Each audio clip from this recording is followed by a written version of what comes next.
Working Cows Podcast, Episode 35. Welcome to the podcast that gives producers a platform to discuss and share paradigm-challenging practices. Practices that have increased the effectiveness of their operation and the joy that their families have received from this lifestyle.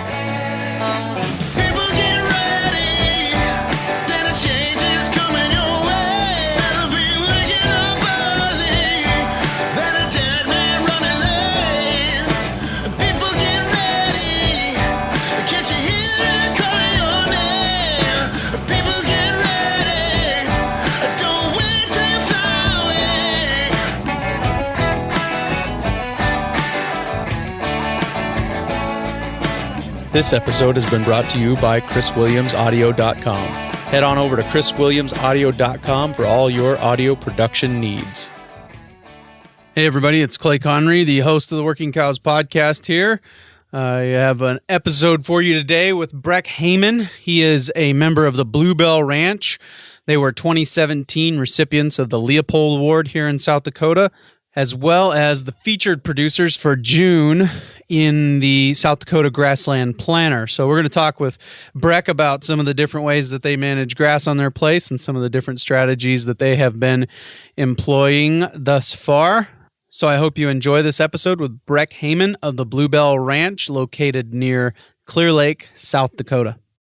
Breck, thanks for joining me today on the Working Cows Podcast. It's an honor to have you on. I'd like to give you an opportunity to share a little bit about the history of the operation you're a part of and just some of the things that are going on there on your place. Well, yeah, I guess, Mom moved down to this part of the country in the early 70s sometime, and she met Dad, and they got married, and we've been just a family operation ever since, primarily cow-calf, and then we background the yearlings, usually have those custom backgrounded, and the majority of the place is in pasture, and then we farm enough for feed, and if everything works out okay, we have a little bit to sell, but not a lot has changed as far as the headquarters has always been in the same place since then, and we've just added on here and there, primarily adjoining ground, and I guess we're not that much different than most people in that respect. Well, the reason I'm talking to you today is because you are the featured producer for June of 2018 in the South Dakota Grassland Planner, and got hooked up with the Grassland Coalition and had the opportunity to schedule some of these interviews. So I appreciate you taking the time today to talk with me. Well, yeah, thank you for having me. What is it that you guys are doing there as far as managing grass? How does that process work for you, and what's kind of been the history of the land that you're on, and how have you continued to manage it? Well, I guess as far as the history of the land, the original place was probably 80% pasture, and the remainder was in farm ground. Most of what we've added on, at least on the contiguous part, has been pasture. I guess they claim that we do some sort of a rotational grazing system, but we calve a little later, so I don't know if I'd really take too much credit for that, but we start calving everything. It's in 3 bunches, and they all start on their own respective pasture, and then we move them to another pasture after that. And then once we get everything worked and branded, then they'll kind of go to their summer pastures, and then we have a few that we use in the fall. It's a real comparable system to what they do west of the Missouri River, but I guess we're a little bit unique in the sense that we're this far east. So. Sure. Yeah. And where are you located? We're at Clear Lake, which is, well, it's fairly tough to explain, but from north to south, it's about in the center of that line, and we're only about a dozen miles off of the Minnesota border. Yeah. And what are the surrounding operations? What's kind of their basis? Well, the surrounding operations, you go south of us, that's pretty much all farm ground. We're sort of the south end of the hill country, what they call the Coteau Ridge. And I mean, as far as right here, you go southeast, and then starts popping back up a little more again. It's turned Buffalo Ridge once you get into Minnesota. So yeah, you go south or west, it's mostly farming operations, and a lot of guys got some livestock, but it's more of a secondary to the farming. We're sort of unique in the fact that the farming just comes to support the livestock. Has that ground been farmed traditionally at all, or the ground that you're on? There are places that have been farmed, but they're just portions of what is pastures now have been farmed in the past. I mean, you might find a 40-acre chunk here that used to be farmed and a 100-acre chunk there, things like that. And you go right down kind of what we consider the center of the place. It would be east of the headquarters. That's fairly rough ground. It would be real comparable to like creek breaks out west, but there's not really a creek that does it. It's just one of the features of the Coteau Ridge. I guess it got pushed up, and then when the glaciers melted, it was just kind of rough like that. So the majority of that ground has never been farmed, except for if there's an old building site, there might have been a garden plot near where the old building site was, things like that. And the land north of you is similar as far as a lot of that gets farmed too? Well, quite a bit of that gets farmed, but it's a lot more similar to what we are in the sense that you'll have an 80-acre spot that's fairly level, and then they farm that to raise feed. As you go north of us, follow it up the Coteau Ridge, actually the grass, you probably have to go 75 miles north before it starts getting really prevalent again, but it gets more prevalent up that direction. And what kind of grasses are you guys dealing with there? We're primarily, the base is native, like your tall grass prairie native species, big blue stems and Indian grasses and little blue stems and a lot of grama grasses, things like that. But then, of course, as far as cool seasons, you have some of the native needle grasses mixed in, but about every place there's a lot of introduced cool seasons. Here it's a lot of brome and what we call June grass. It's actually Kentucky bluegrass, I believe. So a lot of your native that was not introduced is warm season then? Yes, just about all of the native is warm season. Like I said, it's just the needle grasses as far as the cool seasons. They're the main ones that are remaining yet as far as native cool seasons. And how does that affect your management, the prevalence of warm season grasses? Because we're exactly the opposite. We're 85 to 90% warm cool season here, and very few warm season. But actually, where we calve a little later, in ways it works better because the pastures you switch around calving on, you use up the introduced cool seasons, and then you give the warm seasons a chance to take hold. As far as the rougher pastures that we go to for our summer grazing, by the time we get there, is about the ideal time to be grazing on the warm seasons. A lot of them have headed out anyway, so you don't have to worry about destroying the root structure, and they make a few seeds so they can help increase themselves as long as you don't overgraze it badly or something like that. But yeah, I know like this spring we went from cold and damp to hot, fairly warm and in the 90s, and then windy for about 5 days. And a lot of those introduced cool seasons, they really didn't come like what they're supposed to. So we're sitting okay because we have plenty of dead left over. But I know a lot of people that would be out on pasture 2 weeks ago haven't even gone there yet. And is there a management strategy that lends you to have more of the dead grass left over from years past? Do you guys kind of try to bank some grass on the place where you're not even grazing it? We don't really bank it to the point we don't graze it at all, but we try to, like what we call the summer pastures, what we go to last. We're probably only stocked at 2/3 of what they kind of figure the stocking rate, even for the short time period we're out there for. And then we have some pastures that we don't really use necessarily for winter grazing, but we try and get at least into December, but we don't get to those until they're fairly dormant, so then there's quite a bit of dead cover that they'd rather not eat, as long as you don't leave them out there so long that they really beat that up. So, are you guys worried about keeping things from heading out in the summer? Do you try to hit some of that stuff more than once before it's gotten a head on it, or is it mostly just go across it all once, and if you get to it before it has a head, great. If not, that's fine too, because you're not in danger of damaging the roots? Yeah, that's kind of, the last one would be pretty accurate, because if what we go across once fairly hard, that's mostly like the smooth brome and the Kentucky bluegrass, things like that. So you actually hope that's starting to head out, so that when you graze it off, it doesn't really come back. And as far as the warm season natives, heading out on them doesn't hurt us, because we're usually stocked lightly enough anyway that they're going to have plenty to eat even without the regrowth on it. So. And are you guys all dry land, or is there any irrigation?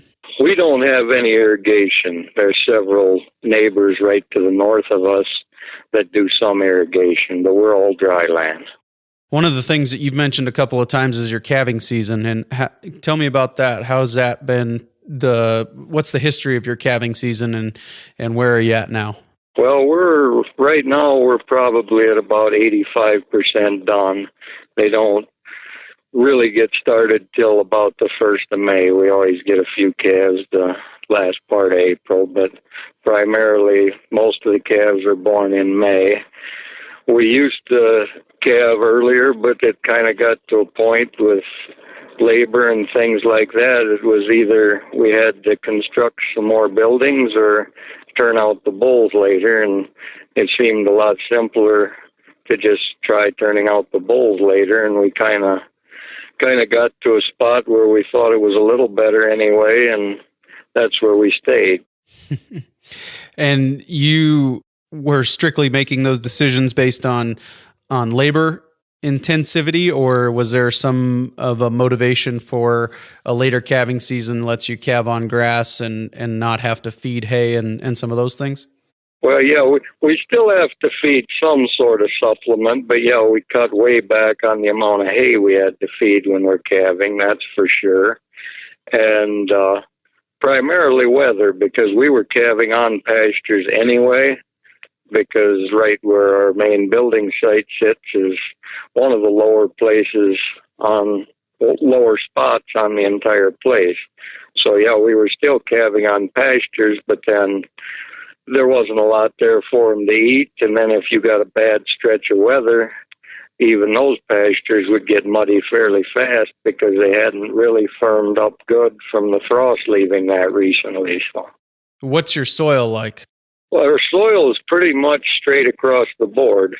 We have, I know there's a spot right east of the place where you can you can scrape right off the top and you could gravel a road with it to a vein of sand, and 100 yards north of that, it's about the prettiest yellow gumbo style clay you could ever find. So.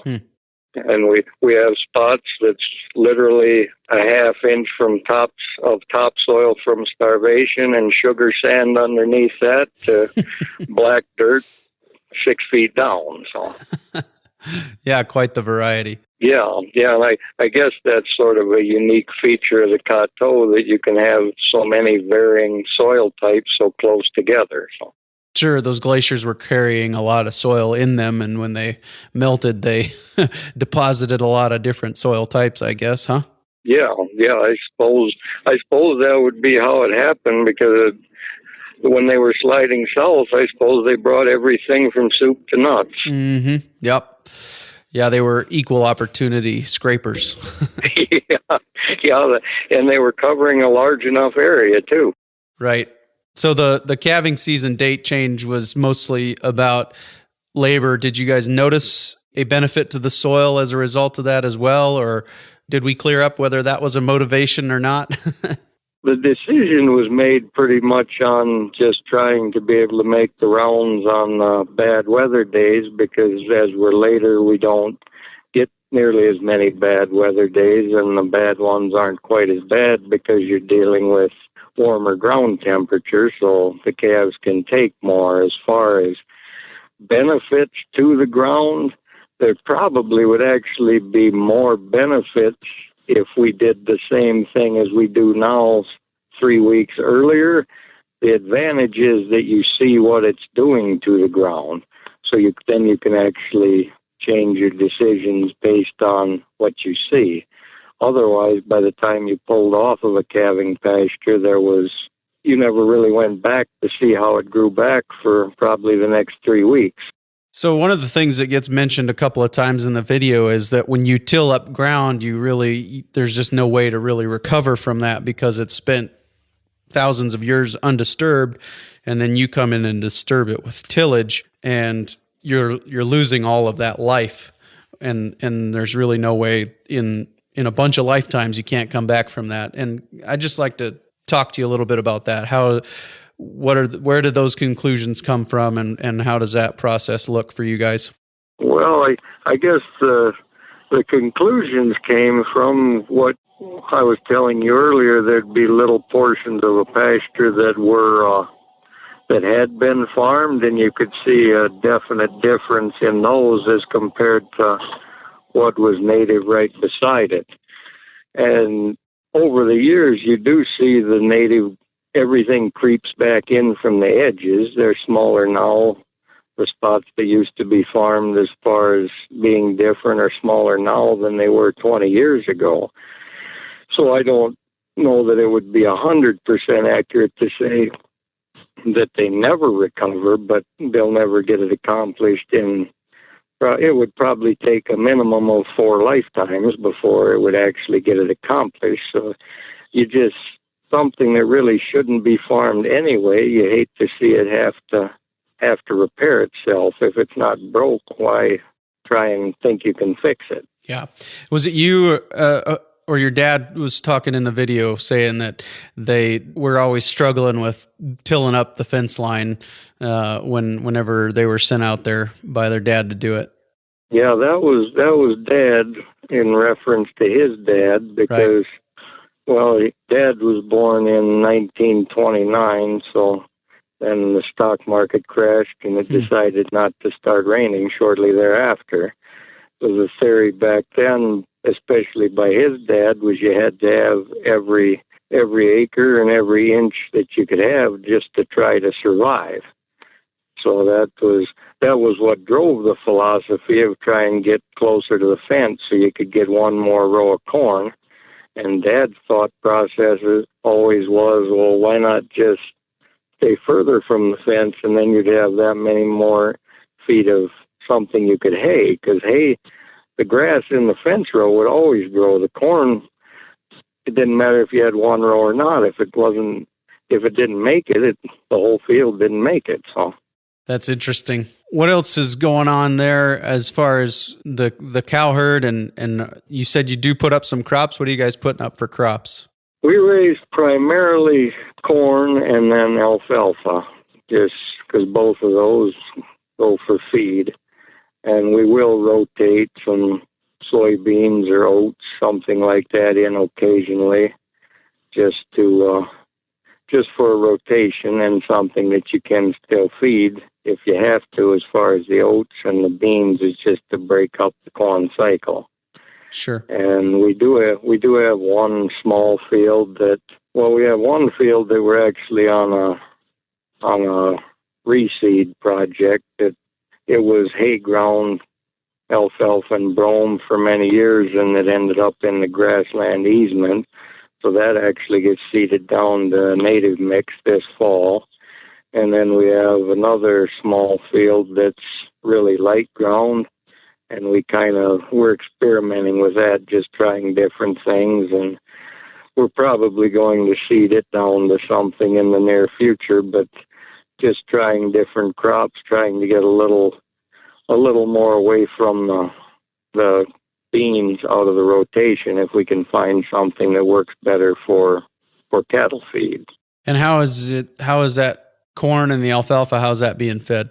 Oh, the alfalfa is primarily put up for dry hay. We don't chop much. And the corn, that's pretty much every way you can do corn except just run the cows in it. We put some up for silage and we combine some of it, and we're one of the few left that still does pick some ear corn to feed to the cows. So, and then we do some earlage too. A lot of the fields closer to the place, then we run the cows on that for a while in the fall, but the fields aren't. They clean up all the stalks and everything that way, but the fields aren't very big compared to the number of cows we put on it. So that's not a huge part of our feed program, but at least it gets utilized that way. So tell me about your winters. Well, the winters pretty much vary all across the spectrum, but right here, we kind of need to assume that we'll have the cows fairly close to home and be feeding them something by about Armistice Day. And then you kind of hope by the first part of April, you can at least be back away from the yards. We have a few pastures that we don't use heavy in the summer, so they have good dead cover. We hopefully can turn out to them by early April and at least get the cows some exercise. And you still have to feed them, but there's enough mat there, you're not hurting the ground, and get everything out and cleaned up for at least a few weeks before they start calving. Sure. But like last winter, it was a really nice winter right up until the first part of March. I mean, it was cold, but it was very open. And so then it started getting wet in March and got a little wetter in April. And then the frost really never went out. So we were just working on top of mud for the better part of 8 weeks there. And the winter before, it would snow about every week, and then it would thaw real slow and get cold for about 5 days, and then snow again. So, yeah, I'm only 41, but even with my short memory, we've had about every style of winter you could ask for. Yeah, one of those deals where you plan for the bad ones and hope that's not what shows up. Yep. What percentage of the hay that gets put up every year do you guys end up feeding, do you suppose? Oh, I suppose we feed the equivalent of what we put up, real close to 100% every year, but we've been having carryover hay for so long that we usually, if we try to put up a couple thousand bales, big round bales, and we hope to have between 500 and 800 of them left. So I don't know what that works out to for percentage, but that's kind of, we've been making an effort to not feed up all the hay for so long that when you do get a fairly decent winter, then we increase the amount of carryover we have. And if you get a bad one, you might get close to even using up what you put up plus carryover. So. Yep. No, that's good. What kind of recognition has the Bluebell Ranch received in the past? Well, I guess I don't remember what year it was back in the 1980s, but Dad was Range Man of the Year that year. And then in 2017, we received the Leopold Conservation Award from the Sand County Foundation. So cool. And what was the Leopold Award based on, as far as things that you were doing at your place that kind of contributed to that? Well, as far as things that we were doing, I think it had a lot to do with the fact that we try, the standard around here is to aerial spray a pasture every 3 to 5 years, because where there's something other than a grass growing, that's just taking up space. And we very rarely aerial spray. So we have a lot better species diversity, especially in the forbs and legumes, than what most places do once you get this far east. And then we have the entire place that's in grass, and some of what's historically been farmed is in grassland, and whatever wetland easements apply, it's in that also. But yeah, it's in grassland easement. As long as there's a United States of America, even if we're not the ones managing the place, it still should at least undisturbed as far as the fact that the sod base is still there. What kind of benefit do you suppose that species diversity brings to you as a cow-calf operation? It brings quite a benefit in the sense that when most places are out of grass, we tend to have quite a bit left. And I mean, I'd like to attribute that to the fact that we don't graze as heavily and things like that, and I'm sure it all comes into play. But it seems like as long as you have the species diversity, a pasture takes care of itself a lot better, even if the management in other respects isn't necessarily there. Its recovery time is better, and if it does get beat up for a few years, all you need to do is give it a rest, and it seems to kind of come back again. I suppose it's one of those underground and slightly above ground ecosystem relationships that you never really understand, but if it's not broke, don't fix it. Breck, it's been really good, and I appreciate your time today. I do have one more question, and that is, what does it mean to your family to be included in the South Dakota Grassland Planner for 2018? Well, it's definitely an honor, but it's one that we kind of don't figure we deserve.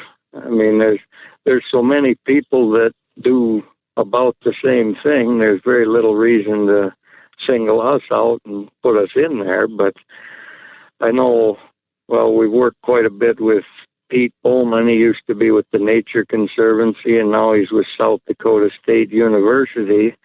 And every time we say things like, we're just doing what we do anyway, he says something to the effect that, yeah, and that's why we keep trying to showcase you, because so many people do what the neighbor does anyway. And so I guess that's the point that he's always been trying to make. So I suppose that's something I should bring up, that especially in this area, it's more people do something because that's what everybody else does, and we're not too much that way. We kind of do our own thing, and if somebody wants to do it like us, that's great. And if they just would rather laugh at us, at least they're not laughing at somebody else then. That's great. I appreciate that perspective a lot. And so you guys are a little bit outside of the norm when it comes to your neighborhood. Is that what you're telling me? Yeah. We're I wouldn't say quite a ways outside the norm, but yeah, we're definitely a little bit outside the norm, that's for sure. Well, I appreciate what you're doing out there, and I appreciate your time and giving me an opportunity to pick your brain a little bit. It's been a really good time. So thank you for your time today. Well, yeah, thank you for including us. Is there any resources you want to turn people on to? Anything that has been influential for you guys as far as the way that you manage? I do a show notes page, and I put links there so that people can go and find the resources. So is there any resources that have been helpful for you guys in your management style?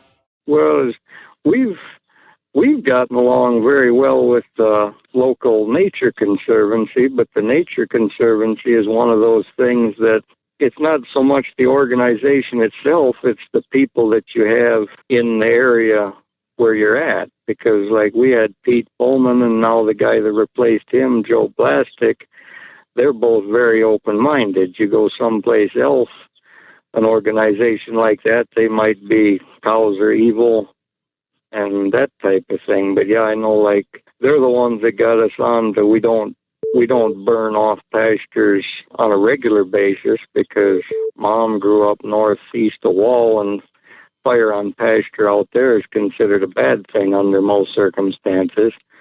But we have done it in the past, and you can see the benefits of that. And the biggest thing they did was just turn us on to the ways what we were doing anyway was a good thing. They could point at something and say, that happens because of what you do. And you never really realized a lot of things like that before. So, yeah, very good. Yeah, well, we'll put links in there to the Nature Conservancy, and maybe I'll try and sit down with one of those guys in the future for an interview. So I really appreciate your time today. I know we missed a lot, but is there anything else that you hoped I would have asked? Any other questions you hoped I would have asked? well, no, I can't think of nothing, but I didn't necessarily have a clue what you'd ask in the first place. So, so the fact that I can't think of nothing else isn't at all surprising. Well, you did an excellent job. I really appreciate your time. Well, yeah, thank you. I couldn't have done. I'm not sure I did an excellent job, but I know I couldn't even get close to it if you wouldn't have steered me in the right direction. So, no, I can assure you this turned out very well. So I'm excited to get it out to everybody. okay, well, I'll take your word for it. So. Well, thank you for your time today. Are you sinking in a swamp of sample rates and editing? Do you feel trapped in a prison of file formats and kilobits per second? It's time to drain that swamp. It's time to lock down those file formats. It's time to make your audio great again. And Chris Williams is the guy to do it. Head on over to chriswilliamsaudio.com for all your podcasting, music production, and film audio needs.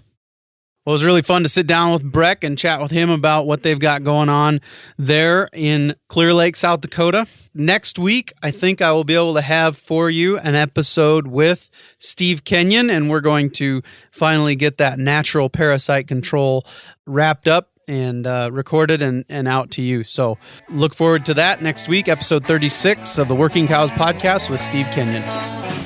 We invite you to visit workingcows.net to subscribe to the show via iTunes or Stitcher. You'll also find detailed show notes pages, resources from our guests, and the industry leaders who have influenced them. For more ideas on putting your cows to work for you in a more profitable way, tune in next week.